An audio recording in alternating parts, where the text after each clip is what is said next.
little bit lower, but then have that throughout your house. My SFA group, they're in both towns. Okay.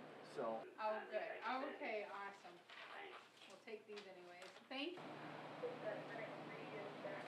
A lot of the manufacturers are saying that you want to have one of these per floor and 15 feet away from any source that's going to give carbon monoxide, because then it'd be a nuisance for you because it'll actually keep going off.